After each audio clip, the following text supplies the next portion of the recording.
Kelvin, brother, Nice to meet you again. thank you so Hanging much out. for being a part of my mini guest series where we talk about some interesting things, mainly things that my friends are really interested in. Yep, my Um, pleasure. so thanks so much Yeah, for being here. I thought maybe we could start by briefly talking about how we know each other. yeah, for sure. It's been what, 9 years since we first met? Almost 10, I think. Almost 10. Yeah, bro. Back in what, I think 2015. Yeah, yeah. First time we met was in high school. I just transferred over, and I think it your first year in Fiji? I think almost. I think six Almost months in. six Yeah, months. Well, pretty new, yeah, pretty yeah. new. Yeah. So I think since then, yeah, 9 years. Yeah, bro. Small lapse of I went to Melbourne. You went to Western Yeah, Australia yeah, bro. Yeah, for yeah. your bachelor's. And then what do you know? Both here in Melbourne again. Yeah, So and we are also living very close to each other yep, in the same same suburb. same suburb, Yeah. which is crazy. Yeah, that's crazy. And what are you currently doing, man? So I'm currently working as a product manager at a software startup company. Mm. It's in the energy sector. We build a visibility modeling tool Mm. for energy projects, Mm. basically assessing the financial viability of solar and battery Mm. projects. Yeah. Pretty sick. And how long you been working there for? So first job out of uni, would have been January 2022. So almost 3 years now. Mm. Give it 2 more months. Yeah. Wow, So pretty long. has time gone by pretty fast, or? Yeah. It's been interesting. I still feel like I just graduated from uni, but then Mm. there is this sense of I've also seen quite a bit of like uh to put it succinctly, I've gained some work experience and I've Mm. seen what the professional world is like. I did do a career change, so I studied electrical engineering. Then first job out of uni was actually as a software engineer, backend for those of you who understand web development. So I was there for about a year and a half in this role, and then the company had an opportunity to move into product management, and so I took that. So almost had to learn an entirely new thing on the job for the second time again. Wow. Um, so it's been fun. What does your day-to-day life look like here in Melbourne? As someone who's working your role, how does it normally work? Is it normally static, or is stuff pretty dynamic in terms of what you expect, the workload expectations? Yep. Uh, every day is more or less different. Yeah. It's very hard to find a day where, well, 2 days, any given 2 days, that are identical. Um, things are very dynamic, always changing. There is, depending on um, the amount of planning and also the market trends in Mm. Australia and then globally as well. Yeah. There can be quite a bit of firefighting during the day. Really. So customer support tickets, for example, engineers needing some clarifications. There's a new feature that we have to push because a competitor pushed it and we have to match them. But then there's also thinking broadly around, for example, um, what's our differentiator? So we can't always just keep matching everyone and basically go into a feature by feature race. We also need to do something that's innovative. And also by the nature of startups, we do have to disrupt what the incumbents can do. Mm. So there's all of that in between all the firefighting. Wow. Yeah. So it seems like your job is quite dynamic and it involves all hands on deck. Yep. That's pretty much it. Yep. And if you had to compare life, kind of talking about how we met in Fiji. Mm-hmm. For the people that don't know, you're from Fiji, Yes. right? Born and raised in Fiji. Parents are from the southern part of China, Guangdong to be specific. Migrated over in their late 20s. Had 5 kids. I'm kid number 4. Um, family of yeah, so 5 kids, 3 older sisters, 1 younger. So fun fact there. Yeah, born and raised. Just came over to Australia for uni and hoping to settle down here. Yeah. Yeah. How would you compare Fiji to Australia in a couple sentences? Uh, well, the classic would be a first world country versus third world. Yeah, A lot of better amenities available here. of course. Things are a bit more faster. A lot more entertainment. For example, bowling. I think there is a bowling club in Fiji, but I haven't gone there. Yeah. But here it's just most shopping centers would have a bowling alley. Um, badminton, a lot more. I play badminton a lot, so a lot of courts here to play. In Fiji, I think there's only one really good one, Mm. and then the rest I'm not even sure. So And you play badminton very well, actually. I've played with you. You no, I'm alright. No, play pretty yeah. well. Yeah. So pretty You've been pretty good. playing badminton for a while, or? First picked up a racket when I was 5. Oh, it's very early. So yeah, then probably played for that summer, stopped Yeah, for a yeah. while, played again when I was 8 for another summer, Mm, and then officially started picking it up properly when I was 10, 11. mm, So since then, I'm 26, so that's what, 14 years of hardcore playing, except for uni where I chose to study, focus on engineering instead mm, of playing badminton, which in hindsight was bad because, you can't just sit all day and study, so you should definitely do some sports. So a nugget of wisdom there for those who are in uni. mm, Yeah. definitely. And so you're currently working, like you're saying. Yep. And I wanted to ask you a little bit about the scope Mm-hmm. of the field you're in and what your personal goals are. Because I Mm-hmm. think you were also talking a little bit about product management and stuff like this. If you could just talk about this, because I'm sure a lot of people would be interested in this field. Yep. Um, Scope of work. So every company I find has a different definition of product management. Every country, maybe country is the wrong word, but industries, regions also seem to have a different definition of product management. So I've been trying really hard this year to find some core principles that I feel like every product manager should embody. And just by nature of them, they're always going to be a bit more on the soft skills side. Technical skills wise, there are, I think, at least 3 dimensions that a product manager should be competent in. So one is the engineering side, they understand what web dev is. If they're a product manager for a mobile app, then not necessarily web dev, but iOS, Android apps, those kind of things. So whatever tech you're involved in, have a working knowledge of how that works. Design, so it's again an iOS app. The way you design an iOS app, Android app is different from a web app.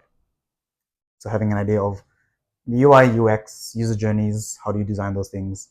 And then there is user research, which kind of falls under a bit of that, the design aspects, and the um, data, yeah, data part of it. So data analytics, being able to get insights from your user behaviors, any metrics you're tracking, if you're collecting results from surveys, well, knowing surveys are biased based on what questions you ask, how you ask them, and then being able to use some probability and statistics to analyze that, to then make well-informed decisions. So those are sort of the concrete technical skills that people can get and then pivot into product management. I came in from the engineering side, so now I'm working on the design and then the data analytics, which also has quite an overlap with engineering, so it's a good thing for me. But yeah, lots to learn there. Um, so scope wise, because you can already see you cover quite a lot of areas, but you're just one person and you only have 8 hours a day. So how do you actually go about achieving your goals, making impact in the company, right? So one rule of thumb that I always use is always have high agency. So no matter what obstacles you face, in a way, kind of use your street smarts and find a way around it. You might find a short-term win around it.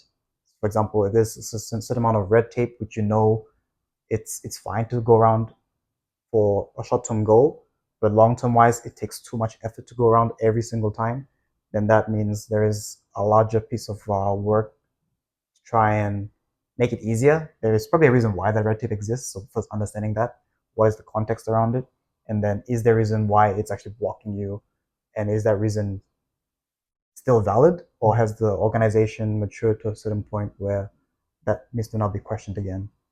Because it is impacting your first your velocity and then the team's velocity and then by nature the company's velocity. Mm, So processes are something that product managers look at,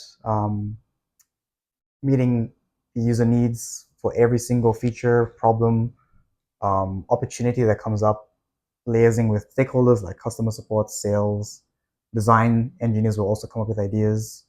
Your C-suite leadership team will also have ideas too. So bringing that all together, getting some data, and then yeah, kind of being that glue in the organization that just spends all their time thinking about all these different problems, prioritizing them according to the business goals, and then figuring out solutions that meet all these constraints from everyone. So you have the time constraint. Maybe you only have 2 weeks to deliver this feature. before the market changes and customers are going to get angry and then they'll cancel all their subscriptions and then the company goes bankrupt. So that's pretty bad. So then at that point you need to find out what the problem is and align the whole team on it, because if you're not, everyone's just going off in different directions and you're not going to go as fast as you could if you're all heading in the same direction. So there's a bit of team alignment, a lot of communication involved in the work. So yeah, that kind of lends into how every day is different. One week you might just be firefighting on the communication side, another one on the technical aspects. Maybe your server's down because someone took some shortcuts, known shortcuts. So by no means was that anyone's fault. It's again prioritization of knowing we made this call and eventually we had to come back to it. Maybe we forgot, servers went down. Now everyone knows we should come back to it. So how do you schedule that against everything else as well? So scheduling, a lot of that going on. Yeah. What was the second question again? Uh, I don't even remember. I think it was My personal your personal. ambition or Yeah, like or yeah, where I see myself going in this field. So currently, I see myself as a mid-level product manager, yeah, yeah. and there's typically two pathways to this career ladder. You have the IC, which is short for individual contributor, where you're doing hands-on work as a product manager, and that route is going from mid to senior, senior to um, a group Hmm. PM is a weird state where you're kind of a hands-on PM, but you're also a manager of PMs. So that's a weird one. And then after that, you have principal PM, and then I don't know what's after that. Maybe I don't know director, but director in the sense of the industry is still coming up with a way to reward or pave a path for PMs who still want to be hands-on and not necessarily force them to become managers. So that's one pathway. And then the other manager pathway is from senior group director of product, VP, and then head of product if that's available at your organization. So my personal goals is get those design skills so that I can cover that trio. There's actually four parts, but I can't remember the fourth part. That trio of the technical side of a PM, PM, just to clarify for people, is product management, product right? Yep. management. Yep. So we cover those Mm. parts, get better at data. So a concrete example is learning how to use SQL a lot more better. Yeah. I'm pretty okay right now, and with LLMs out there like ChatGPT and Claude. For those watching, don't use ChatGPT for SQL. Use Claude. Claude is amazing. Mm. So yeah, yeah, improve my skills in data, design, and engineering will always slowly go. Part of my hobbies is to always keep reading about this, try and write a few scripts every now and then, build my own apps if I can. So that will just naturally increase. But the other ones require a bit more upfront work, and yeah, the activation energy required is a bit higher than usual. Um, yeah, by then, probably senior, aiming for 2 years, but time will tell however long it takes. And ideally, being able to ship a product and completely own it, and drive its commercial value. And it's always great if it helps the world somehow. So helps me sleep better at night, knowing that put in a good days of work and humanity has benefited from it. You were talking about the hierarchy of PM, right? Mm-hmm. And at the top, I think you said was head of product. Yep, And what does this look like for a person who actually has this job? I had a product. So a lot of it is defining the broad product strategy Yeah, based yeah. on the company's goals. So, Mm. for example, at a startup, it's typical to have fundraising cycles. So, let's say you're at a Series A fundraising round, you've just finished it, you've gotten, I don't know, 5 million in the bank now, and your investors are expecting you to grow at a certain rate. And how you spend the money, whether it be increasing the number of employees, so you can scale more teams. More teams means you can tackle more problems. But how do you scale those teams? Do you add more managers in the middle and have multiple? Basically, you become a bit more, you add more layers to your organizational structure. And since you're the head of product, you're at the top, and you need to define for your product team what is the broad strategy, what can each PM own, and how do their work, does their work contribute to each part of the strategy. And part of that is negotiating with the CEO, the um, head of sales, You also have the head of growth, marketing, all these different stakeholders who each want a piece of the pie of what gets prioritized in any given quarter. And usually in a startup, you do quarter by quarter planning. It's good to have a year plan, but things are moving so fast that if you try and plan, let's say 2 quarters ahead, the third quarter's work be basically thrown away. So if you have an idea of what the whole year looks like, being able to prioritize with the whole company, get alignment. So a lot of it's alignment is optics work. So highlighting to the wider org, here's what every product team is doing, here's how it benefits sales, marketing, being able to make high integrity commitments, which is basically, let's say you have 3 products, the PM of the first product says, we'll deliver this feature by, let's say 3 months from now, and they actually end up meeting it, which is very rare in our industry. Everyone always ends up missing some deadlines, or they cut corners, and then, like with Apple, they released the Apple Intelligence with the hardware, but not the software, so that was a false Oh yeah, promise, yeah, which, well, I wouldn't say false, I guess now it's coming out slowly. yeah. So things like that. But that can cause havoc for a company, right? Exactly. Yep. So, and I guess in a micro level, it's not such a big deal, but I guess it'll have a domino effect, right? On a larger level, customers get impacted, 100%. stakeholders, Yep. and adding to that, on the previous point, you were also talking about your own ambitions. You were talking a little bit about doing some app development and stuff like this. Mm-hmm. Would you be comfortable talking about this? And if so, what are your plans there? And what experience do you currently have in some app development? What Yeah. does it take to actually do app development? That's a very relevant question. Yeah, for sure. Happy to talk about it. So, like I mentioned, spent about a year and a half as Yeah. a web developer Mm-hmm. in the backend area. So, like I mentioned earlier, backend is everything to do with the database. Database, the database logic holds your, yeah, basically your business logic of what the app is, and there is this piece of software over it called an API layer that manages the security and everything with the database. Um, the speed of your app, what kind of sensitive information are you allowing certain users to access? All of that's handled by this API layer. And so, yeah, in that 1 year and a half, that's what I was looking at. And I was also working closely with front end developers. So, what is front end? Front end is basically everything you see when you visit a web app in your browser. So, all those buttons, banners, any movable components, all of those forms logics is built in the front end, which then interacts with the backend code to then store stuff in the database, and all that interaction, all that logic, all these things encapsulates the whole web app. And then there's also the servers running all these things and the architecture. So quite a bit into it. What does it take to be able to do it on your own? Is, well, having a pretty solid foundation in web dev. How does the internet work? With the release of ChatGPT in what, 2022, I Mm-hmm. think. Yeah. Early 2020, well, late 2021 is when it was starting to get out there. Um, Once you have a working knowledge of how all these things work and you're familiar with standard tech stacks, so for example, I used Python, Fast API as the web framework for the backend. Front end, typically, you'd either use React, Vue, or Angular. So if you're just proficient in one of them, that's good enough already. And just be good at one of the backend ones as well. Node.js is a very popular one. So once you have a working knowledge of one entire tech stack, front end, back end, database technologies also have different ones. Pick one that you like, and that's standard. The reason why is there's a lot of community support for standard ones. So any questions you have, you're bound to find an answer. And that just really shortcuts everything. Yeah, and then cloud infrastructure. So you probably want to host it in the cloud just to make things easier. So AWS is very popular. You can go with Azure or Google Cloud. But yeah, my suggestion is AWS. So again, having a working knowledge of how to do each of those separately and then combining them together is the hard part.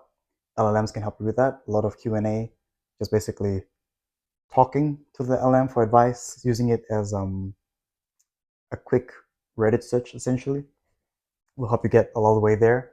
And at a certain point, you reach um, a level of proficiency where it's about how do you solve the user needs at a high level. What's your information architecture? Once you figured out what kind of information they're looking for, how do you lay it out in your app? So all that product design skills is actually where the difficult part is, which is typically where an engineer doesn't spend their time. So that's probably the first area that they find the greatest weakness in. So it seems like there's quite a bit of qualitative data that's also extracted in order to form uh, a suitable app. Exactly. Yeah, yeah, It's like standard elements for most apps. Like, for example, I mentioned earlier with buttons, yeah. forms. Forms is just a way to gather information. The reactivity of things, animations, being able to save PDFs, export things, tables, graphs. So those are all standard UI components. But then what data are they holding, and what data are you hoping to get from users as they interact with your app? That information architecture is actually the interesting and challenging part of Mm. a web app. You're in an emerging space. And I also wanted to talk to you about, having seen startups firsthand, you've seen it. That's a very evolving space. Past couple of years, startups have been the big craze. Yep. From your experience of being quite close with a startup, what key lessons or insights do you have on startups, especially for people that are looking to kind of get into this space? Yep. So for startups, I think it's an environment where generalists tend to thrive. So if you're a person who's a quick learner, you don't shy away from a challenge. You're always willing to put your hands up for any opportunity that arises, and opportunities will always arise. Someone's always having a problem in the company. So maybe customer support has this ticket that they don't know how to solve. All the senior engineers are occupied with other things. You happen to have an hour on your desk that yeah, you have on hand. Put your hands up, look at the ticket, and that might lead to a broader feature, which, because you were the first person there, you could lead it, which is then your pathway to getting onto the more interesting and challenging projects.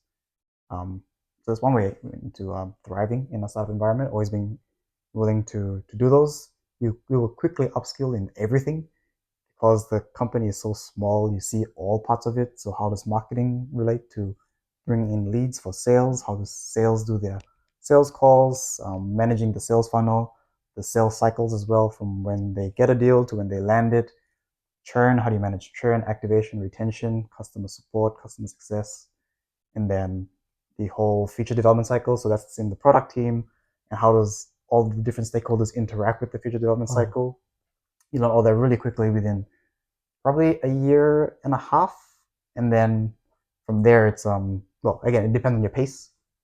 Um, yeah, so try not to burn out as well. Burnout's very common in startups. So pacing yourself, knowing that, especially if it's your first job out of uni, you're going to be working for a while, at least a solid 10 years, um, on average. Depends on the person. Um, so then knowing that, personally, health is the top priority, because without your health, you can't do anything else. health is wealth. So exactly. So take care of that first. And health being physical, mental, spiritual, all that stuff, emotional as well. And once you take care of that, only then I think you can really thrive in a startup environment. So knowing that, try not to go past your allocated work hours. If it's 8 hours a day, try not to go above that. And then spending time outside of work, recuperating, hang out with your friends, do what recharges you, whatever it is. Um, yeah, and then when work starts going full game on, I'm gonna do what I gotta do, and Give it your all. yeah, give it a go. And I guess working in smaller startups, you get to see the different silos quite closely. And I'm pretty sure that for people who I've read quite a few stories that have had their own successful startups. They've normally seen other startups from close up. They've kind of got those lessons and carried them forward. Isn't that correct? Yep, exactly. So a lot of the time, you take away a lot from what the founders did Yeah. in their startups that really made a difference, and Hmm. how to run your own startup from there. There are bound to be things that you feel like you could probably do differently, based on your personal leadership styles, your founding team. If you have a founding team, it's normally advised, like statistically, a two-person startup is more likely to succeed. You have that emotional support as well as you can divvy up the work. So yeah, you learn a lot more about that. If you're in the first few employees at a startup, you kind of have a lot of leadership opportunities, even if you were hired as, say, like a junior engineer, because you were there the longest. There's a lot of things that you were able to take part in, make pivotal decisions in, let's say, the architecture of the app. And so, therefore, being that go to person as well when you're onboarding new engineers is a leadership thing where you onboard other people, learn about how do you manage teams, even if you may not be the one managing. Maybe they hired another senior or tech lead to then manage you and your coworkers in that engineering team. You had a part of playing with managing that communication between different parts of the org with many different engineering teams.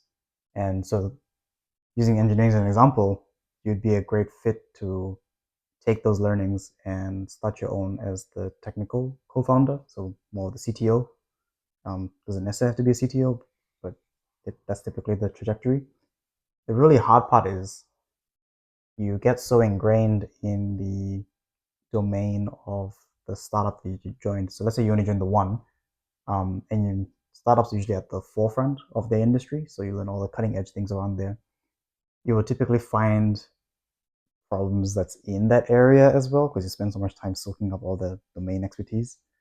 The challenging part is if you jump to a different domain because maybe in your spare time you have this passion in another area, then um, you'd have to sort of start from ground up and Ooh. relearn all the domain stuff. So you took all the how do you run a small lean business, all those lessons into your next venture, but then the domain part you kind of lose out a bit of that, which is fine too because at the end of the day, startups is a very challenging area to be in. Yeah. So you definitely have to choose something that you're passionate about and in that second example, because you spend so much of your free time learning about that domain, it makes sense to not try and force yourself into a domain that you don't really want to do. For sure. Definitely give that a shot. Try and live your life without regrets, right? For sure. It's Yeah. beautiful. And I think that's a good place to end it. But normally we have a closing tradition Oh yeah. on these chats. And it's basically I ask a question, which is a very simple question, but off the top of your head, you need to give one piece of advice Okay. to anyone else listening. It can be any piece of advice that you think someone would benefit from. One piece of advice. So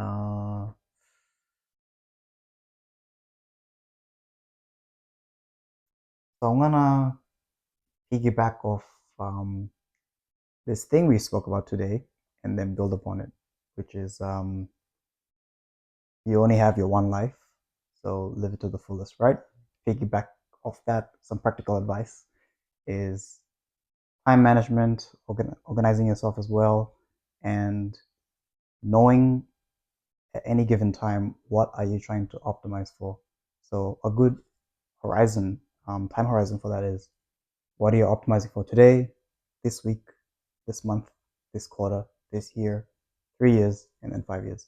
Anything beyond that's a bit hard to plan for. If you have an idea for it, amazing, but always be flexible for things to change. Life always throws you some curveballs, but having a rough idea of how far, like what that distant goal is, and then having that near term vision, and then also having the peace of mind knowing you are proactively making this decision to optimize for certain things. So sometimes, let's say you are a very athletic person, but because work got really busy, you optimize for work because of career advancements. Then you know you may not be hitting the gym 4 times a week like you normally did. Maybe you only go twice now. Mm-hmm. And if you know that, I think that will grant you a lot of peace and should make your days a lot easier and ultimately let you live the life that you want. Some beautiful advice and So, good place to leave it. yep. Thanks so Thank much, you. Kelvin, No for worries, being here pleasure. Thanks for having me here. and really enjoyed having a chat with you. Likewise. Take care.